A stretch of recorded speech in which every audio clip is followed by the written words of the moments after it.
Nah, kapan zaman gereja, zaman Roh Kudus dimulai? Ini yang membingungkan. Kalau orang menghitung, zaman gereja itu dimulai tahun 0 Masehi. Dulu sebelum saya mendapatkan pencerahan petunjuk dari Roh Kudus, saya berpikir, beranggapan bahwa zaman gereja itu dimulai tahun 0 Masehi. Maka begitu tahun 2000 itu sukanya bukan main, berarti Tuhan akan datang. Tapi kok belum masa antikris? Kaget saya ternyata, loh, kok sudah tahun 2001, 2002, 2003 Tuhan belum datang. Akhirnya tahun 2006 itu jelas semuanya, setelah puasa panjang diungkapkan bahwa zaman gereja itu tidak dimulai tahun 0 Masehi, tapi dimulai sejak Yesus mati di kayu salib, dikubur, bangkit, naik ke surga. Hari ke-50 disebut Penta, itu 50. 50 itu Penta, hari Pentakosta, Roh Kudus dicurahkan. Itu dimulainya zaman gereja. Tepatnya tahun 2029, tahun Masehi. Ya, pertengahan 2029. Nah, kalau zaman gereja itu 2000 tahun, berarti Tuhan Yesus datang yang kedua tahun 29, pertengahan 29 ditambah 2000. Pertengahan tahun 2029 Tuhan Yesus yang datang yang kedua. Apa betul? Dikaitkan dengan nubuat Daniel. Ya. Yang raja yang diurapi itu disingkirkannya. Ya. Kan mulainya dibangun kurang lebih tahun 457 sebelum Masehi. Ya, waktu sampai dengan raja yang diurapi, disingkirkan ini, ya, disingkirkan, belum sampai disingkirkan ya, sampai yang diurapi ini, itu 7 sabat ditambah berapa? 62 sabat. Jadi ada 69 sabat kali 7 tahun. Sama dengan 483 tahun. 483 tahun. Berarti yang diurapi ini, raja yang diurapi ini kapan? Kapan ini? Nah, kita tinggal menghitung 483 waktu yang ditetapkan dikurangi mulainya pembangunan tahun 457. Kedapatan berapa? 26. Jadi 26 Masehi ini Yesus diurapi. Di mana? Diurapi di mana? Di Sungai Yordan. Ketika baptisan air dilakukan Yohanes, dia bangkit, kemudian langit terbuka, Roh Allah turun seperti burung merpati hinggap, dan langit terbuka berbicara. Inilah anakku yang kukasihi, kepadanya aku berkenan. Itu ketika Yesus diurapi. Setelah itu Yesus dibawa roh, puasa berapa? 40 hari. Setelah puasa dicobai oleh Lucifer. Dengan 3 tingkat percobaan, Lucifer menyodorkan komoditas ekstra yang paling hot, yang paling menawan, paling up to date saat itu. Kenikmatan daging, rasa, dan harta. Yesus menang. Karena kemenangannya mulai memproklamasikan deklarasi sebagai budak rodi, sebagai tokoh anti fasilitas. Berbahagialah kamu yang sengsara, yang teraniaya, yang dibenci. Khotbah di bukit itu, ya toh? Ungkapan apa? Berbahagialah. Pernah baca enggak Alkitab itu? Para mahasiswa pernah tidak? Pernah tidak? Kelihatannya jarang. Karena sinetron itu lebih indah. Ya, makanya saya tugaskan para mahasiswa ini, terutama hamba-hamba Tuhan yang ingin dipakai Tuhan dalam kegerakan, 1 hari baca Alkitab 5 pasal minimal. Lebih akan sangat indah. Kalau tidak, saudara nanti dipermalukan Tuhan. Jabatan saudara jabatan kosong. Tuhan tidak akan pakai saudara kalau saudara tidak memahami jalan pikiran Allah. Alkitab itu jalan pikiran Allah. Mindset, kerangka pikirnya Allah itu tertuang di situ. Rancangan Allah itu tertuang di situ. Visi untuk membangun hidup baru bersama Dia itu ada di situ. Kalau kamu mempelainya, kamu tidak memahami visi yang tertuang di dalam kitab sucinya itu, berarti kamu itu bukan mempelainya. Kamu nggak layak. Dari debu tanah kembali pada tanah, mati. Tapi kalau saudara memahami rencana Allah yang tertuang dalam kitab suci, kamu hidup sampai Tuhan datang. Berapapun usiamu sekarang, kalau kamu yakin firman itu sanggup menjadikan kamu memiliki tubuh astral, tubuh yang sehat, sesuai imanmu, kamu hidup sampai Tuhan datang. Amin. Almarhum guru saya di Jalan Arjuna 90 Surabaya, Bapak Pendeta Ishak Leolai Santoso, umur 85 itu masih puasa. Sembahyangnya satu hari itu masih 8 jam, saudara. Saya melihat dengan mata kepala sendiri. Meninggal umurnya hampir 103 tahun. Kalau beliau bisa, kan beliau banyak sembahyang, beliau mendapat kasih karunia Allah, dijaga. Kenapa kita tidak? Kalau sekarang umur misalkan 70 tahun, tambah 20 tahun, 90 tahun, kamu nanti masuk padang belantara pengungsian.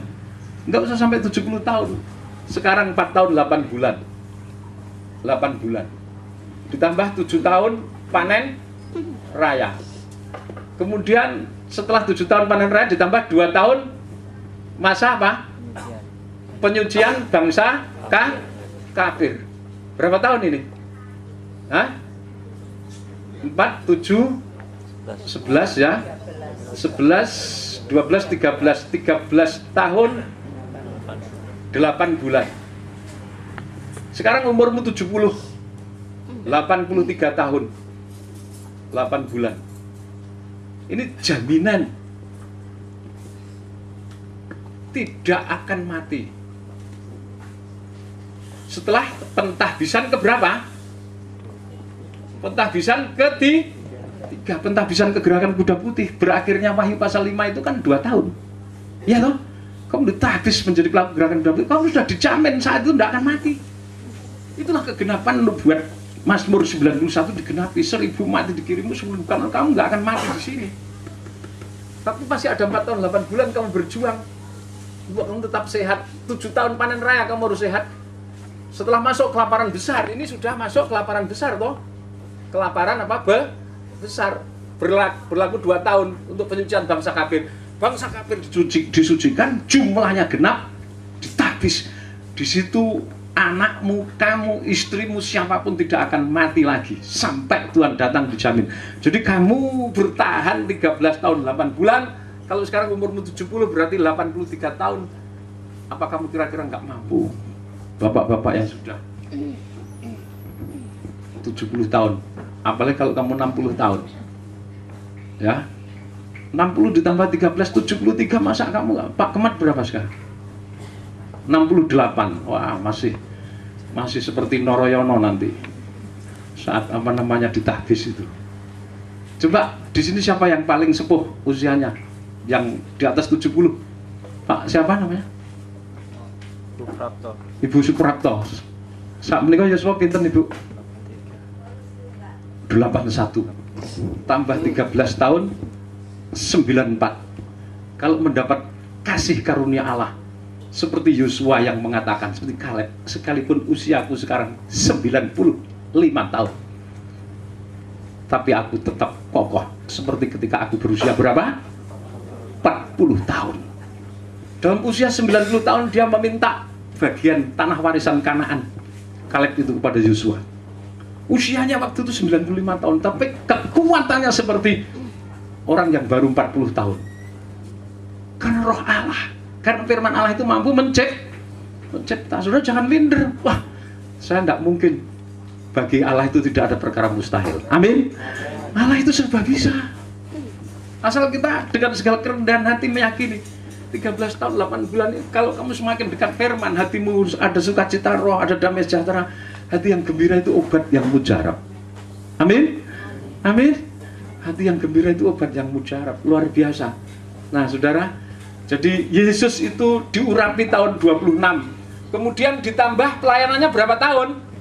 3,5 tahun. Jadi genap 29 tahun ya, ditambah berapa? 6 bulan. Yesus disalib. Nah, Tuhan datang ditambah 2000 tahun, sudah plek sudah. Oleh sebab itu argumen yang ketujuh itu sama seperti itu. Mari dihitung ya. Sekarang nubuat tentang tahun kedatangan Tuhan Yesus yang kedua yang diteliti oleh apa nama Alkitab. Kita lihat sejak dimulai pelayanannya, ya, tahun kelahiran Tuhan Yesus yang dicatat oleh sejarah. Tuhan Yesus lahir tahun berapa? Nah, ini semua orang tahu, orang Kristen tahu Yesus lahir, ya, tahun 4 sebelum Masehi. Jadi ngitungnya begini, tahun 4 ini Tuhan Yesus sudah 1 tahun, ya, 4, 3, 2, tahun 1, kemudian tahun berapa ini? 0 Masehi. 1, 2, 3, 4.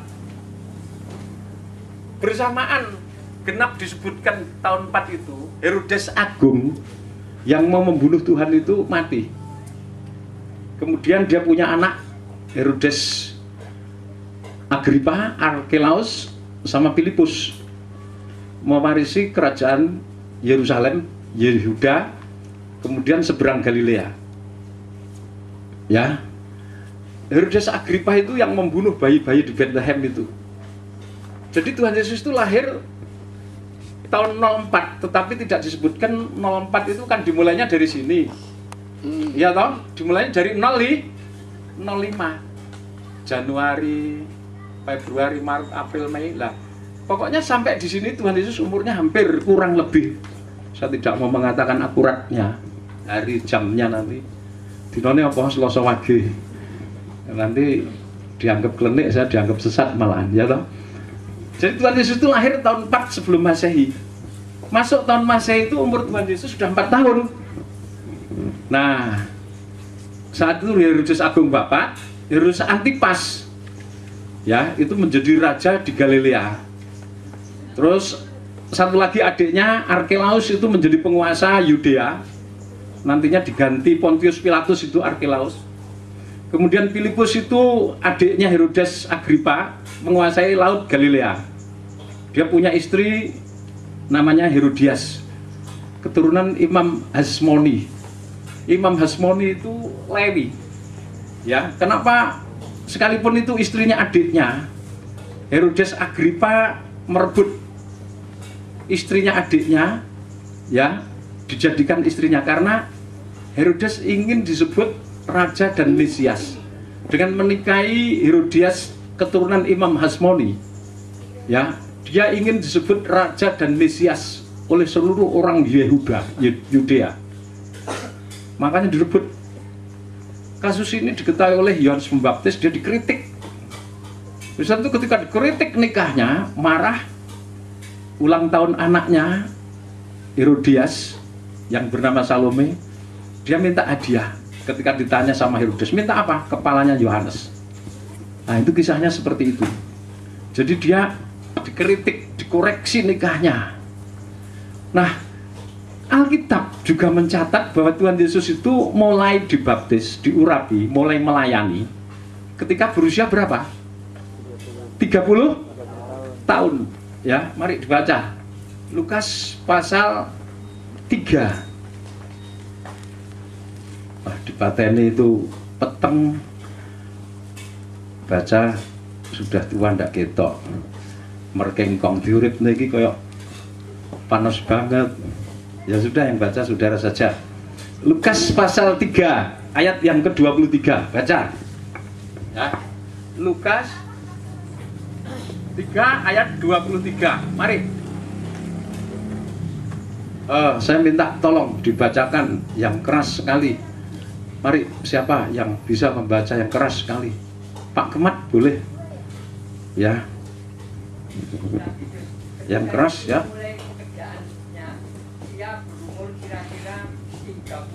Nah, kenapa Alkitab kok menggunakan kata kira-kira? Saya tanya. Kenapa Alkitab menggunakan kata kira-kira? Ayo, saudara ini pasca sarjana. Kenapa? Kok tidak Yesus mulai pelayanan usia 30? Tidak apa? Loh iya, jelas. Makanya pakai kira-kira. Tapi kenapa kok menggunakan istilah kira-kira? Apa sebabnya? Mas Yuda? Ya? Oh, enggak tahu, ya sudah, enggak apa-apa. Enggak bayar, enggak tahu. Kenapa? Tadi sudah saya katakan, kalau hari, waktu, jam itu disebut, pasti banyak hamba Tuhan yang sekarang menyelidik langsung hari. Padahal itu Matius 24 ayat 36 ya, tentang hari dan jam. Tidak ada seorang pun yang tahu. Anak tidak, malaikat tidak, kecuali Bapa. Jadi tidak ingin Alkitab itu menjerumuskan manusia pada kesalahan, melakukan tindakan yang katakan bertentangan dengan firman Allah. Jadi umur 30 tahun Yesus mulai apa? Yesus mulai pelayanan. Berapa tahun lamanya? Ya, lamanya 3,5 tahun. 3,5 tahun ini semua orang Kristen di dunia tahu. Sejarah Alkitab menuliskan bahwa pelayanan Yesus itu cuma 3,5 tahun atau 1420 hari. Ya. Nah, 3,5 tahun pelayanan Yesus ini dimulai umur 30, berarti 30 ditambah 3,5 tahun sama dengan berapa? Ya, umur 33,5 tahun Yesus apa? Disalib. Lah padahal Yesus lahir tahun berapa? Lahir tahun 4 sebelum Masehi. Berarti Yesus mati itu 33,5 dikurangi berapa? 4 tahun. Tahun berapa? Nah, pertengahan tahun 29. Kita temukan lagi angka ini. Coba kurang cermat gimana? Jadi Alkitab yang menulis. Yesus mati disalib itu tahun 29, pertengahan antara Juni-Juli. Kira-kira, saya tidak berani menyebut, Alkitab saja menyebut kira-kira kok. Saya menyebutkan secara pasti akan salah nanti. Ya toh? Sama dengan di sini. Tuhan Yesus itu mulai pelayanan ya. Mari keterangannya. Ya. Nah, jadi ini tadi yang saya hitung tadi. Jadi kalau Yesus itu mati kurang lebih pertengahan tahun 29, ini sejarah mencatat. Jadi Yesus akan datang yang kedua 2029 pertengahan. Ya, pertengahan ini saudara catat dengan kata pertengahan, bukan 29,5 dalam arti 29 ditambah 5 bulan. Harusnya penulisannya begini. 29 tahun plus 6 bulan atau 7 bulan begitu. Tapi lebih baiknya ditulis pertengahan gitu, pertengahan tahun ya 2000. Tapi semua sejarawan menulisnya begini nih. Ya, menulisnya itu begini, tetapi membacanya ini seperti yang saya ungkapkan, ini pertengahan tahun 29 ditambah 2000 tahun, jadi 2029 tahun kedatangan Tuhan Yesus yang kedua. Kalau tahun 2029 itu diketahui tahun kedatangan Tuhan Yesus yang kedua, lah X masa kita ini kita bisa hitung. Kenapa bisa dihitung? Ya, X masa 2029 dikurangi 7 tahun masa kelaparan besar, masa panen raya. Berarti berapa? 2029 kurangi 14 berapa? 2015 setengah atau pertengahan 2015. Ini dimulainya panen raya. Lah kalau sekarang ini tahun berapa? 2010 Oktober. Ya tinggal mengurangi 2015 setengah dikurangi 2010. Bukan setengah, sekarang November. Ya toh? Dulu Agustus waktu membuat ini. Jadi X masa Ya, yang sekarang diganti MP3 itu menyisakan waktu Agustus dulu 4 tahun 9 bulan, sekarang Oktober November, jadi 4 tahun berapa? 8 bulan sekarang ini, November ini 4 tahun 8 bulan. November, Oktober, November ini dulu 9 ya, bukan 10 ya. Ini keliru Mas Nathan ya. Oktober itu kan Juli, Agustus, September, Oktober. Jadi 9 ini harusnya 9. Jadi kalau dibaca orang pinter nanti di apa namanya? Disanggah. Itu kok begitu ya. Ini kan udah 4 tahun 9 bulan, ini kok 4 tahun 10 bulan. Nah, jadi ini harus sama dengan ini. Nah kalau November berarti Oktober November ya kurangi 1 bulan. Jadi 4 tahun 8 bulan. 9 kurangi 1, 8 bulan. X masanya ketemu juga. Nah waktu saya meneliti itu kan Juli, 10 Juli tahun berapa? 2006. Ya toh, kalau panen raya 2015 ya 2015 dikurangi 2006 pertengahan. Jadi 9 tahun. Jadi waktu saya menyampaikan di pastori sana tanggal 10 dan 11 Juli 2006 itu permulaan rahasia hikmah saya sampaikan dalam penataran hikmat makrifat itu 9 tahun. Waktu itu ada selisih waktu 17. Tapi karena memang kira-kira, jadi kita tidak boleh menghitung akurat sampai waktunya yang tepat. Jadi kurang lebih 9 tahun. Sekarang pun kurang lebih 4 tahun 8 bulan X masa itu. Nah, itu dasar yang keberapa tadi? Yang keberapa? Ketujuh. Ya, yang ketujuh. Jadi jelas tahun 2029 pertengahan Yesus akan datang. Sekarang yang ke-8. Menghitung tahun kedatangan Tuhan Yesus yang kedua dari sisi sejarah ya dan Alkitab.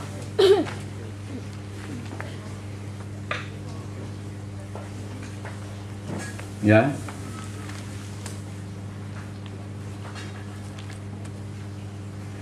Ini tadi sudah saya singgung berulang kali, tapi ini tetap perlu menjadi dasar. Tahun Masehi ya, menghitung tahun kedatangan Tuhan yang kedua. Tadi sudah langsung ya itu ya. Slideshow yang keberapa tadi? 18 ya. Sudah langsung tadi. Untuk bahan perbandingan itu sudah toh tadi toh? Ya? Sudah toh? Ya. Jadi zaman gereja itu 2000 tahun, tadi langsung saya teruskan tadi. Dari kitab Kejadian sampai kitab Keluaran yang menubuatkan Yesus mulai pelayanan mati disalib tahun 2009 yang dicatat oleh sejarah, umur 30 tahun mulai pelayanan, jadi 29,5 ditambah itu sudah saya terangkan. Sekarang yang ke-9, yang ke-8 tadi sudah saya langsungkan ya. Sekarang slideshow nomor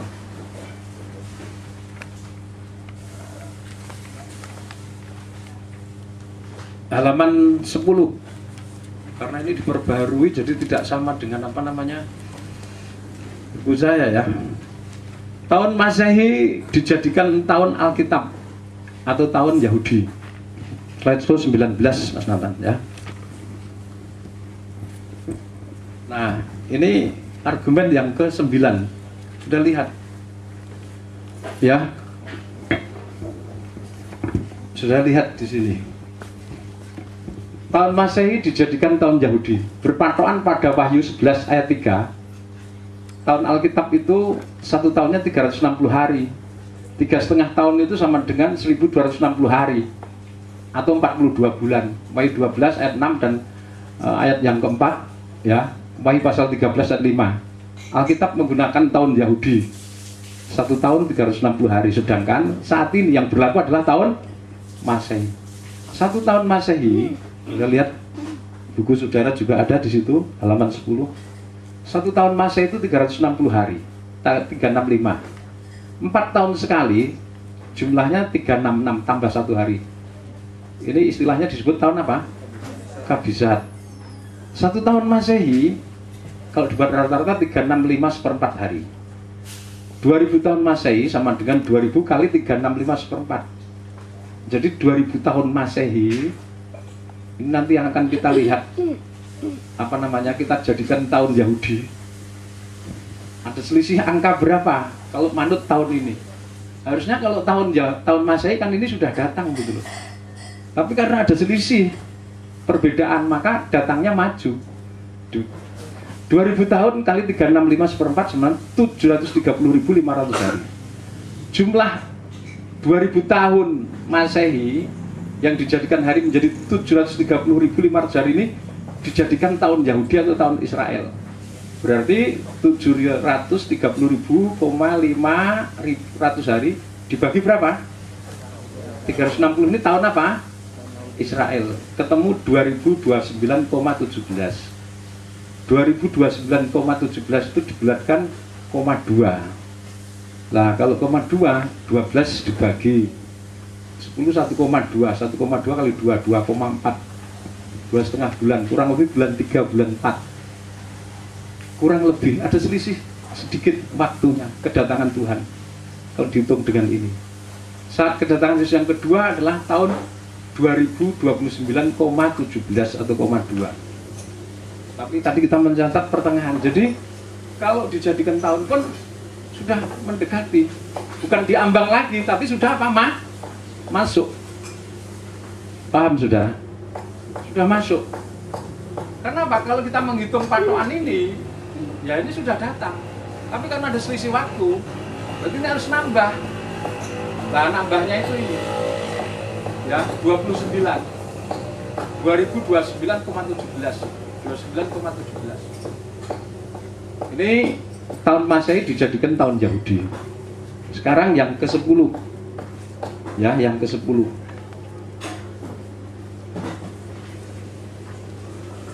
Halaman ke-10 ayat 14. Ya, poin yang ke-14 itu. Selisih perbedaan antara tahun Yahudi dengan tahun Masehi. Kita hitung juga. Ya, selisih perbedaan tahun Yahudi dengan tahun Masehi.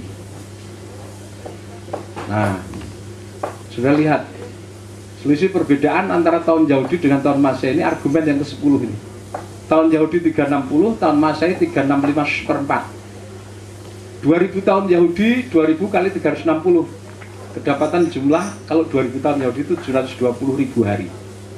2000 tahun Masehi, ya, dijadikan hari 2000 kali 365 seperempat, jadi 730.500 hari.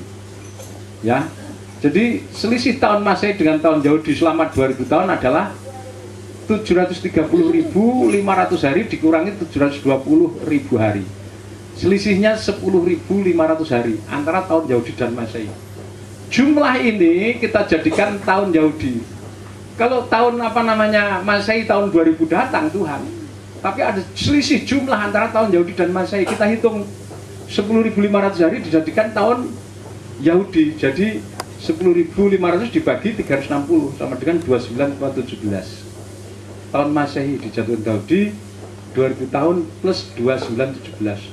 2029,17 sama juga. Ada 10 yang sudah saya ungkapkan pada saudara. Sampai di sini ada yang bertanya? Ada di antara saudara yang kurang jelas? Silakan bertanya.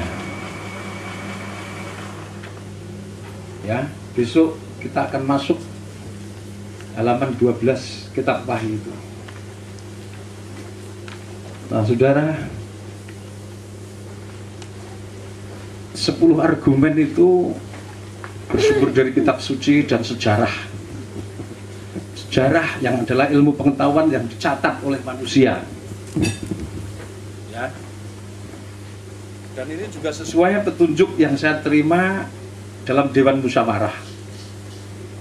Namun demikian, satu pewahyuan itu akan dikatakan benar kalau pewahyuan itu barometernya sesuai dengan kitab suci, Alkitab. Jadi patronnya, blatnya adalah Alkitab. Kalau Alkitab tidak menunjang, asal kita mengatakan tanggal 21 Desember tahun 2012 Tuhan Yesus datang dan itu hari kiamat, mana dasar Alkitabnya? Saudara tanyakan. Oh, kalau tanda-tanda zaman, oh itu belum kudahan. Matius 24 mengatakan toh langit bumi apa namanya bintang-bintang berguguran, ya itu belum apa namanya kesudahan, itu masih apa tanda-tanda. Tapi sampai kesudahannya itu sampai Tuhan Yesus datang. Nah, waktu yang tersisa untuk kita itu tinggal 4 tahun 8 bulan. Saudara, ini saya gambarkan posisi kita sekarang di sini. Ini posisi kita saat ini. Tahun berapa ini? 2010, November 2010 ini. Di sini 4 tahun 8 bulan. 4 tahun 8 bulan disebut MP 3. Di sini nanti tahun berapa ini? Pertengahan tahun 2015. Awal panen raya. Lamanya berapa tahun? 7 tahun. Ya, berarti panen raya itu sampai kapan? Pertengahan tahun 2022. Ya. Setelah itu masuk masa yang disebut masa apa? Masa apa? 7 tahun masa kelaparan besar. Di sini Tuhan Yesus datang yang kedua. Pertengahan tahun berapa? 2029. Ya, sini kerajaan 1000 tahun damai.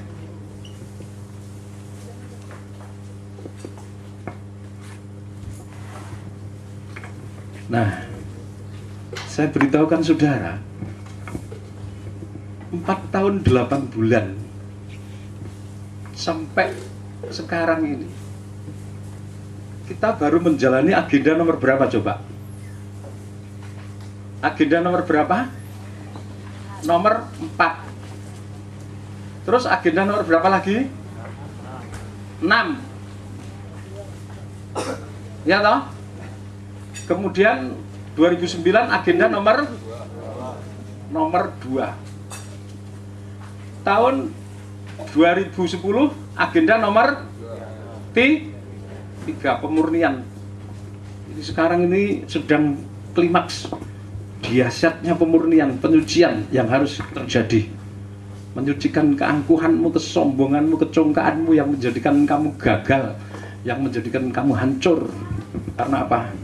Kamu merasa bahwa kamu sudah berbuat banyak, kamu melayani banyak, berkorban banyak, mengikuti panggilan Tuhan, ikut MP3, mau, hutang, mau, taat. Saya ini sudah taat, saya ini sudah banyak korban, saya ini sudah banyak pelayanan. Perasaan saudara juga sama, perasaan saya begitu. Tapi kita lupa bahwa ini adalah tahun pemurnian. Kita harus memahami bahwa kalau kita itu jadi besar, kuat bukan karena kuat gagah kita. Mazmur pasal 103 Tuhan katakan, aku sendiri yang akan membangun dan menyayangi Sion tubuhku, Yerusalem mempelai. Zakaria pasal 1 Tuhan katakan, sangat dahsyat usahaku untuk Sion tubuhku dan Yerusalem sedang mempelai. Aku yang akan membangun, aku menyertai engkau. Haggai pasal 2. Di tengah keguncangan aku akan memberkati engkau dengan kekayaan bangsa-bangsa. Jadi bukan karena kebaikanmu, bukan karena kamu hebat, bukan karena kamu sudah banyak berkorban, kamu sudah taat sama penggembalamu, kamu sudah mengikuti penataran hikmat marifat, memenuhi undangan itu wujud kecintaanmu di dalam membalas kasihnya Tuhan. Tetapi kalau karena perbuatanmu itu kamu merindukan diberkati Tuhan, kemudian kamu kesandung ketika Tuhan tidak memberkati. Kenapa orang lain yang tidak demikian diberkati, kamu tidak? Karena kamu sombong. Kita semuanya sombong. Kita terpuruk di tengah kehancuran yang nyaris membinasakan. Tuhan mengingatkan MP3 yang keempat, agendanya adalah nomor 3. Dimurnikan dari kefasikan dan kejahatan. Saya mendapatkan berkat itu tanggal 18 Oktober sampai 5 November di Papua. Mindset kerangka pikir saya ini disucikan oleh Tuhan, dihapuskan oleh Tuhan. Paulus, aku memberkati kau bukan karena kebaikan, bukan karena kuat gagah. Aku memilih engkau bukan karena kau baik. Aku menebus engkau bukan karena kamu suci, kamu benar. Di saat kamu jatuh, di saat kamu gelap, di saat kamu pekat, di saat kamu terancam, aku datang. Itu namanya kasih setia. Sekarang di saat kamu tidak berdaya, di saat kamu tidak punya uang, di saat kamu gagal, di saat kamu putus asa, aku datang memberi secercah pengharapan. Terbuka jalur. Suatu saat kamu akan melayani di Senayan, suatu saat kamu akan melayani internasional konferensi pembantu tubuh Kristus di Papua. Suatu saat kamu akan keliling jagat dengan berita ini. Bukan karena kamu punya uang, bukan karena kamu bisa membayar tiket pesawat, tapi aku semuanya. Kamu hanya menerima kasih setiaku. Jangan berbangga kalau kamu berkorban banyak, jangan berbangga kalau kamu berbuat banyak.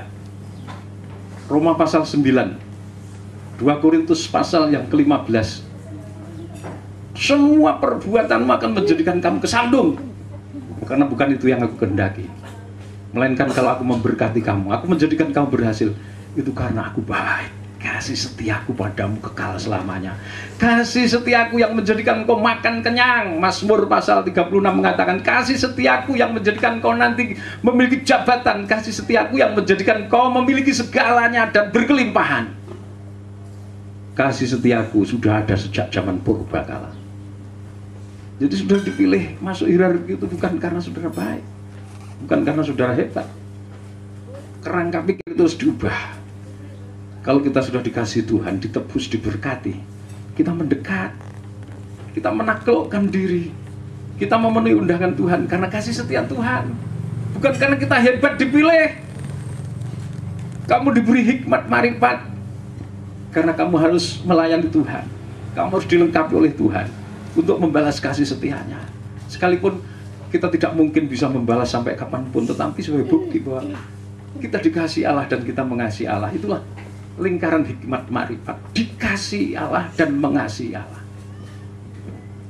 Nah saudara, sekarang agenda nomor 3 kita jalani. Di sini masih ada nanti tahun 2000 berapa? Hah?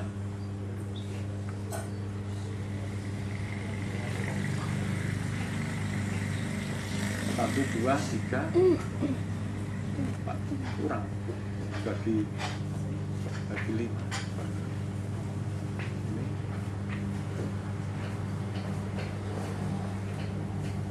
Ini nanti tahun 2000 berapa ini? 11. Hah?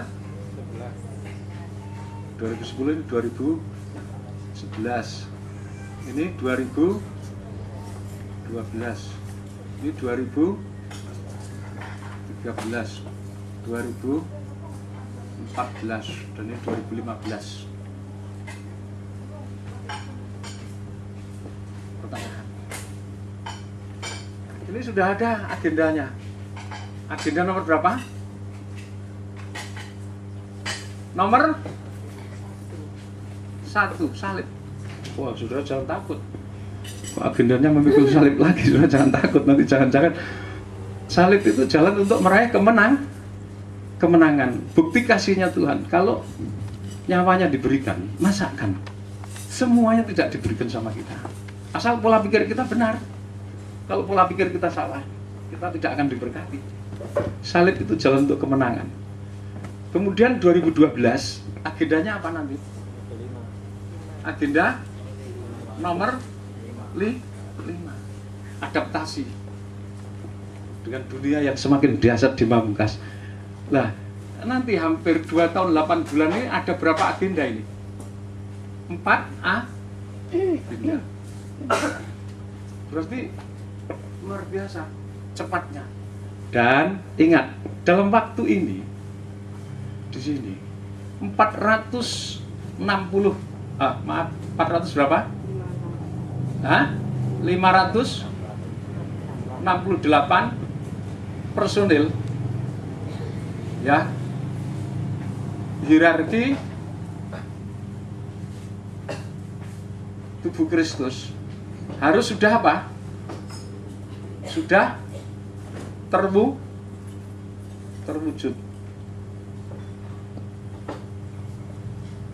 dalam masa ini saudara, 4 tahun 8 bulan ini, di sela-sela penyelenggaraan MP3 kelima itu serius sekali, bukan kelihatannya, bukan tampaknya. Sudah tanyakan pada hamba-hamba Tuhan, gembala saudara yang ikut ke Papua,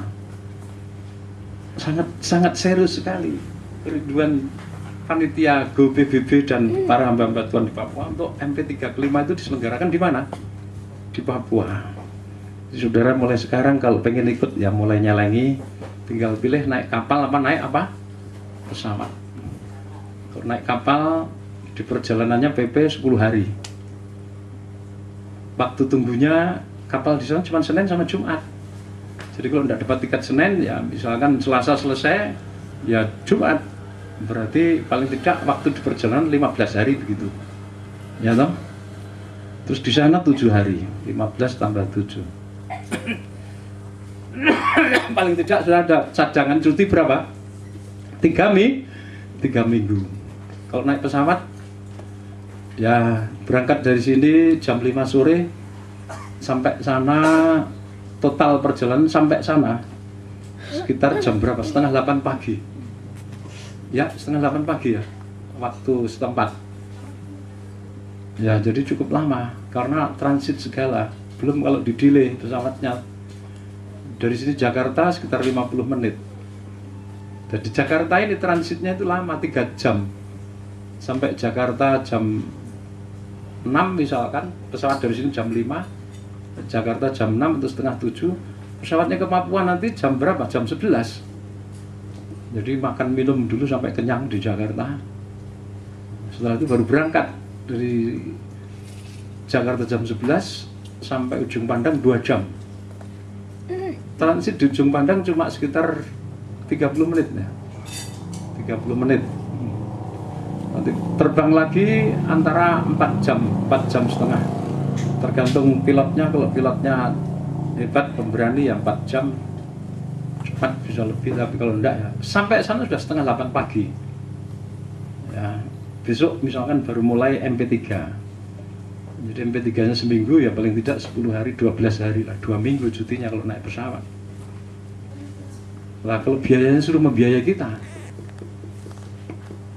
tomat 1 wadah isinya 4. Kalau di sini saya terpancang pada situasi di Jogja, saya makan tidak ada sayurnya susah, kering ikan laut terus daging ayam, waduh sampai sekali saya tolong dibikinkan sayur bening. Tolong bikinkan sayur sop di hotel itu. Masa ngecasnya 50 sampai 100 ribu. Cuma bikin apa namanya sayur bening saja bayar 100 ribu. Ya, tapi gimana lagi pengen makan ya sudah. Belanja kasih 50 ribu. Beli tomat nawar. Berapa Bu tomatnya 1 pincuk? Isinya 4 kecil-kecil. 20 ribu. Tidak boleh 5 ribu. Wah beli di Jawa sana gitu. Jadi tomat kecil-kecil itu. Kalau di sini sop-sopan gitu ya 5.000 dapat banyak kan sudah lengkap, ada wortel, ada tomat, ada seledri, ada macam-macam. Di sana 50.000 nggak dapat. Cuma tomatnya aja 5 biji, belum mericanya, bawang putihnya, bawang. Jadi anggaran di sana lebih mahal, lebih murah di Kupang masih. Ya sama Jakarta masih murah, Jakarta jauh. Nah jadi saya bisa pikirkan kalau di sini 450 orang biayanya sekian ratus juta. Di sana berapa miliar kalau saudara yang membiayai. Kalau bukan karena kasih setianya Tuhan tidak bisa terlaksana sana. Tapi panitia di sana juga bilang jangan ngomong-ngomong dulu loh, Pak, Bu, jangan ngomong. Nanti kita akan usahakan biayai di sini. Saudara kita dari Jawa cuma transportnya saja katanya. Kasihan. Nah, berarti kalau sudah transport ya, kalau naik pesawat fluktuatif. PP itu antara 4 juta sampai berapa? 5 juta sampai 6 juta. Kalau dapat ngirit, misalkan naik Merpati ngirit, ya tapi itu juga sendiri. Kalau rombongan itu udah bisa. Rombongan itu terusup-terusup, beli mendadak bisa. Kalau rombongan misalkan rombongannya orang 30 beli mendadak, di situ nggak ada seatnya ya hancur, saudara nggak bisa berangkat, terlambat. Berarti harus booking dulu, pesan. Nah kalau booking itu fluktuatif. Hari ini misalkan cuman 1.800.000, besok sudah meningkat lagi 2.400.000, besoknya 3.600.000, itu 1 kali berangkat. Jadi paling tidak 5 juta itu aman PP. Kalau satu keluarga sisanya 8 orang, ya 40 itu untuk transportnya saja. Kalau 6 orang 30, berbahagialah kalau bujang sudah 50. Bujang naik kapal, nanti kapal saya yang masih di Pasuruan, saya punya kapal di Pasuruan belum jadi, itu boleh dibawa. Besar, panjangnya 19, lebar 6, ya. Pokok ada yang nyopir saja. Pak Nas saya ini kan bondo kendel, tabrak nih batu karang yang teguh nanti. Mereka sudah mengatakan nanti biaya kita. Tapi apa mungkin semua dari Jawa ini bisa ikut? Saudara bisa ikut, itu adalah kasih karunia Allah. Amin. Amin. Saya suruh membiayai semua pengerja berangkat, ya jelas nggak mampu. Kalau mampu dimampukan Tuhan, ya tetap nggak bisa, tetap harus ada yang piket toh. Jadi tetap ada yang piket. MP3 ke-5 di sana, tahu-tahu nanti MP3 ke-6 di mana? Di Kupang. Ketika di Kupang, maka datanglah seorang nabi dari bangsa Rote, termasuk keturunan Bani Amon, bernubuat kepada rombongan, jangan ada di antara Bapak Ibu, karena Bapak Ibu dipilih Tuhan. Mustahil Tuhan melakukan sesuatu sebelum menyatakan kehendaknya pada Bapak Ibu para hamba Tuhan.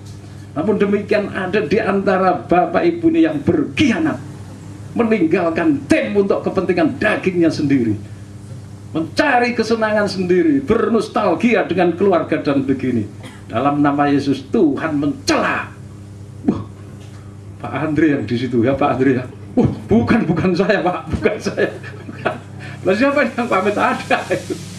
Ya saya silakan saja, saya mengatakan sebenarnya saya itu punya prinsip juga, tapi nanti kalau saya sampai sejauh itu orang bilang Romo kok kebangetan wis tekan sana, masa ndak boleh lah. Padahal semalam itu sudah ketemu sama keluarga, udah rangkulan sudah pulang ke rumah, sudah mampir dan segala macam, sudah wes peluk-pelukan, ngempeng dan sebagainya. Namanya ketemu orang tua ya toh. Tapi besoknya tuh masih kepengen lagi lah, datang Nabi itu. Seorang hamba Tuhan yang militan, yang luar biasa dipakai Tuhan, dipenuhkan Roh Kudus, yang membuka Timur Leste. Dia cuma mendengar beberapa jam dari penerangan saya, terus berani sampaikan ke Timur Leste, kemudian apa namanya di tempatnya Pak Andri itu mana itu? Rote, Alor ya, dan terjadi kegerakan besar. Bahkan beberapa hamba Tuhan beberapa saat yang lalu ketika datang dari kepala apa namanya misionaris Gemit itu mengatakan karena beliau masih famili dengan wali kota dan bupati, beliau akan melibatkan pejabat itu untuk seminar dan KKR-nya nanti. Bahkan gubernur, DPR juga, kebetulan keluarga Pak Andreas Adu itu pejabat di sana yang nantinya bisa ditembusi juga. Beliau akan berjanji akan menyusun panitia sedemikian rupa untuk NTT. Siapa tahu nanti MP3 sekian di Kupang, MP3 kesekian nanti di Danau Toba sana. Ya saya undang Nabi ini nanti juga. Saya undang nanti.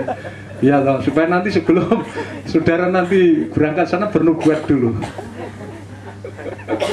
Kudunglah siapa yang karena kepentingannya sendiri meninggalkan tim. Padahal nyebrang sudah Pulau Samosir kampung halaman, tapi kalau Nabi itu sudah bernubuat, siapa yang memberitahu? Siapa yang mengatakan? Oh itu Mbak Elisa asalnya Bolok, maknya ada di sana, adik kakaknya ada di sana. Dan apa yang tahu? Dia berkenal kita, dia dipenuhkan Roh Kudus, perutnya bergetar, badannya dingin, ya. Perkataannya plus. Dia seorang penginjil Muslim, wartawan politik 23 tahun di Timur Leste, pernah dipenjara, dalam penjara dipanggil Tuhan masuk. Pendeta yang menganggap dia ekstrim, menganggap dia itu mata-mata musuh.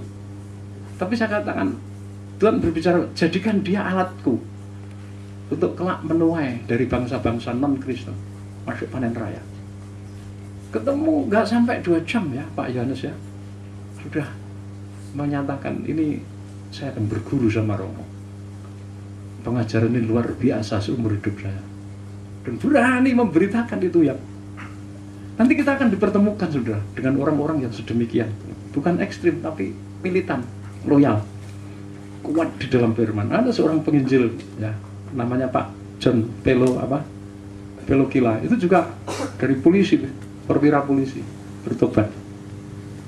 Wah, ini sangat militan sekali. Orang mengatakan ekstrim, tapi saya mengatakan tidak, berani dia. Seperti Yohanes Pembaptis, tegor-tegor, ya, tunjuk-tunjuk, bongkar-bongkar, tidak tedeng-aling-aling. Dia masuk, dia ingin menjadi murid di sini, ingin belajar. Mungkin nanti akhir-akhir bulan Novembernya akan datang 1 atau 2 keluarga hamba Tuhan yang akan ikut perkuliahan S1 di sini. Saya bilang masuk saja, ya. Ini keberakan untuk kita itu dilengkapi, dibekali dengan ilmu. Siapapun sudah silahkan masuk, bukan formalitas ijazah. Ijazah untuk apa? Waktunya sudah sekian, kamu bekerja dengan ijazah itu. Pekerjaan yang Tuhan percayakan di pundak kita itu banyak sekali. Kalau orang itu pengen jadi pinter, masuk menjadi pendengar, silakan, saya kasih jabatan kamu. Asalkan kamu rutin mengikuti perkuliahan itu sampai selesai dan melakukan tugas-tugasnya. Ya, karena waktunya sudah dekat. Waktunya sudah dekat, sudah kuliah, sudah belajar, sudah studi. Jemaat sudah belajar. Supaya nanti sudah mahir. Waktu 4 tahun 8 bulan itu bukan waktu yang lama. 10 agenda, nanti agenda yang ke-7. Hierarki ketokohan dalam pembangunan tubuh Kristus itu dirombak. Coba ditayangkan itu hierarki itu, halaman 11 itu. Ya. Jadi penyebutan tokoh itu tidak ada. Kalau ada tokoh, harus ditambah tokoh anti fasilitas. Oh bukan, agenda MP3, ya, agenda MP3.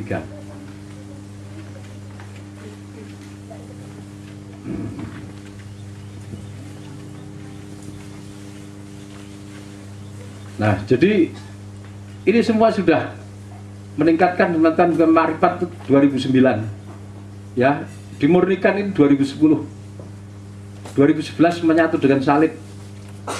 Ya, terus lanjut, ya, 2012 belajar adaptasi. Ini mulai agenda pertama sudah dijalani. Ini karena seleksi alam, bukan seleksi alam, istilah seleksi rohani. Ya. Kemudian agenda ke-7, ke-8, ke-9, 10, 4 agenda. Itu nanti akan kita laksanakan selama tahun 2013, 14, 15, 2 tahun, 8 bulan ada 4 agenda. Hierarki ketokohan dirombak.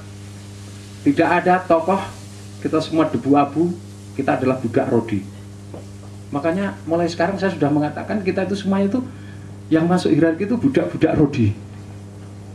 Perkataan ini sangat menyentuh hamba-hamba Tuhan senior, ya, yang seringkali dibuat kecewa oleh ulah orang yang menyatakan dirinya tokoh dari Amerika, tokoh dari Eropa, tokoh dari Jakarta, datang ke daerah membawa uang banyak, menimbulkan kecurangan terjadi, perebutan uang, motivasi salah, KKR seminar karena uang, panitia berjalan karena uang, tapi setelah itu tidak ada akibat apapun terhadap perbaikan rohani orang Kristen.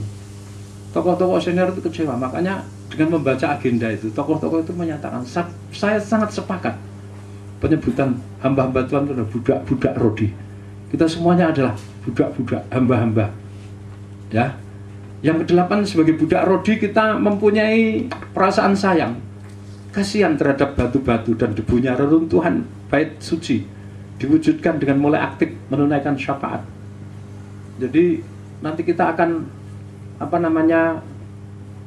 ada satu agenda di mana kita banyak menaikkan doa syafaat, berkumpul berdoa bersyafaat.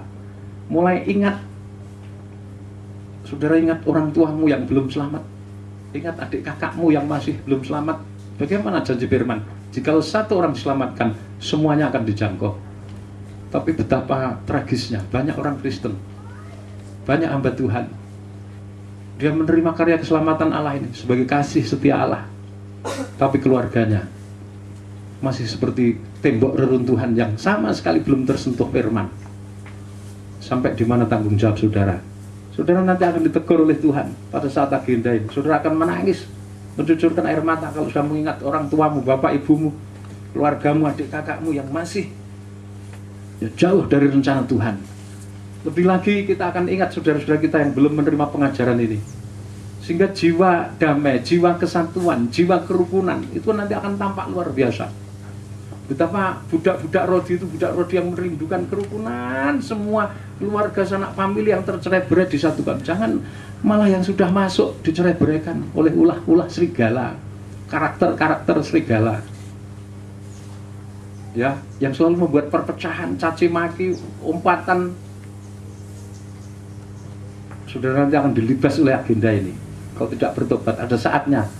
Sebagai budak Rodi selayaknya kita bekerja, berdoa sambil berpuasa dan mengenakan kain kabung serta abu. Jadi nanti menjelang panen raya, tingkat doa, puasa, sembah kita akan meningkat luar biasa nanti. Sambil bekerja melayani MP3, kita banyak doa puasa.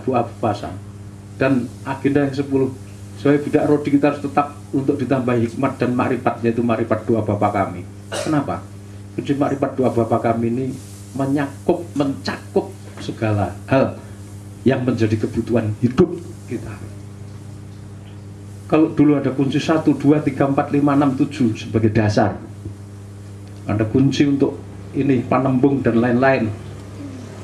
Tapi dengan diterimakannya kunci makrifat doa Bapa kami, istilahnya pelajaran sewaktu saudara masih kecil itu tentunya saudara terapkan saat kecil, dan saat dewasa saudara bersikap seperti orang dewasa, menggunakan alat senjatanya orang dewasa. Bukan berarti kunci itu tidak terpakai, kunci itu menjadi dasar. Keberhasilan kunci dasar itu nanti akan membawa dampak keberhasilan kunci ini lebih lanjut. Makrifat doa Bapa kami yang sudah miliki itu baru dasar. Nanti ada makrifat doa Bapa kami 1, 3, 5, 7 sampai pada posisi nanti di sini, saya sudah dihapus. Pada posisi mana itu namanya? Berakhirnya 4 tahun 8 bulan menjelang panen raya. Ya, kunci makrifat doa Bapa kami kita kuasai mutlak. Kunci-kunci lainnya kita kuasai mutlak. Sebab setelah itu kita mengaplikasikan dalam masa yang disebut panen raya. Jadi sekarang ini tugas kita adalah, saudaraku, mewujudkan hierarki lewat ya kegerakan MP3 yang harus kita ikuti, kita pimpin, dan kita biayai. Kemudian membangun lumbung bekal. Ya, lumbung bekal, ya, slide show yang ke-16 coba. Ya.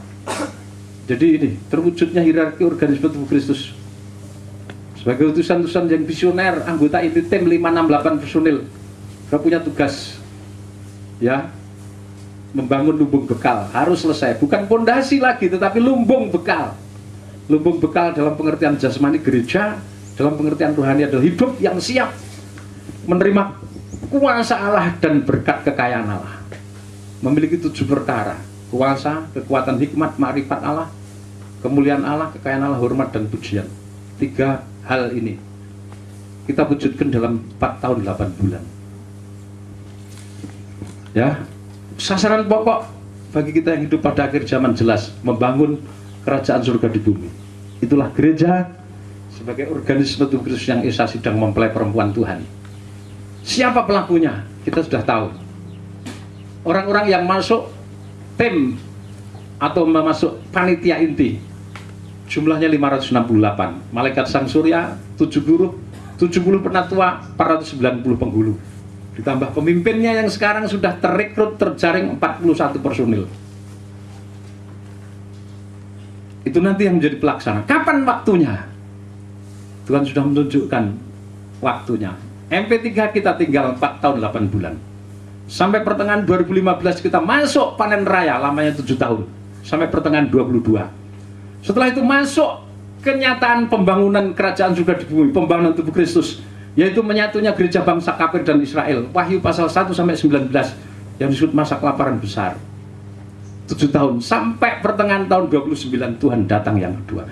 Masa ini sudah jelas kita ketahui dengan 10 dasar yang kita lihat dari sisi ilmiah maupun sisi alkitabiah.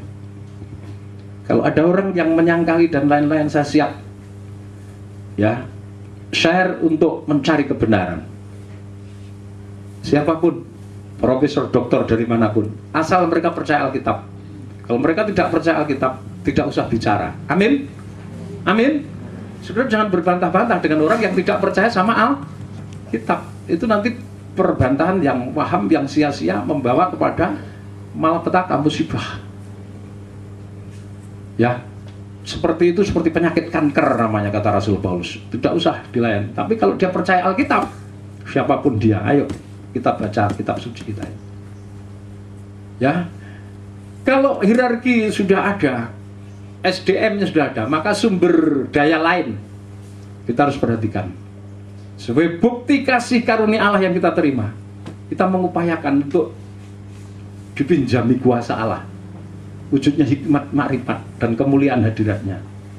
Kita perlu sumber dana, kekayaan Allah, wujudnya berkat-berkat rohani, berkat-berkat jasmani yang kita harapkan datang dari Tuhan Yesus.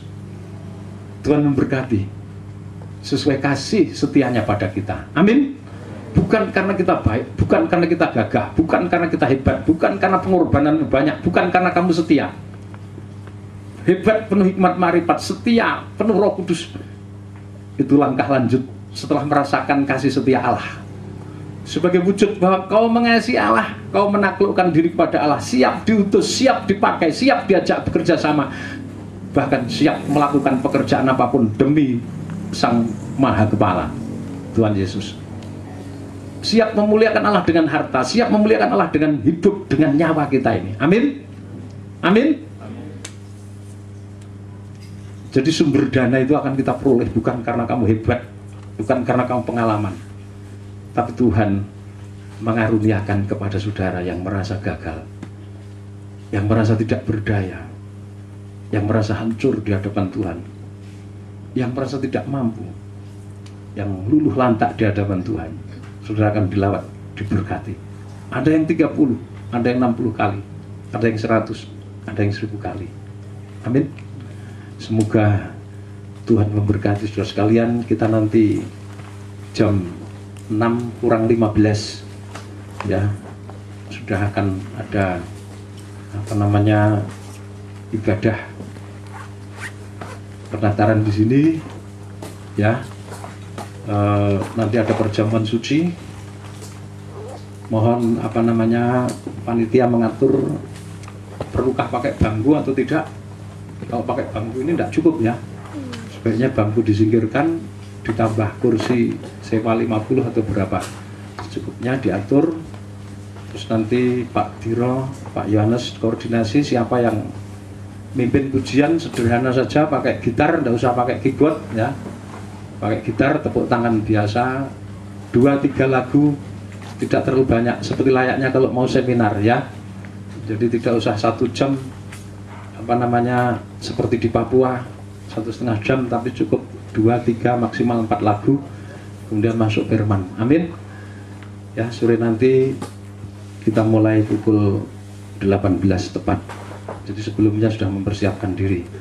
Nanti saudara jam 4 berbuka puasa, masih ada waktu untuk istirahat sejenak ya, supaya malam nanti saat saudara bergumul berdoa ya, untuk menentukan langkah sikap ya, maka sudah diperkenan Allah, saudara tebah dodo istilahnya, menyesali diri, banyak memohon ampun atas segala kasus yang menjadikan saudara semakin biasa terpuruk dalam kegagalan. Minta ampun sampai Tuhan berbelas kasihan. Mari kita berdoa bersama-sama.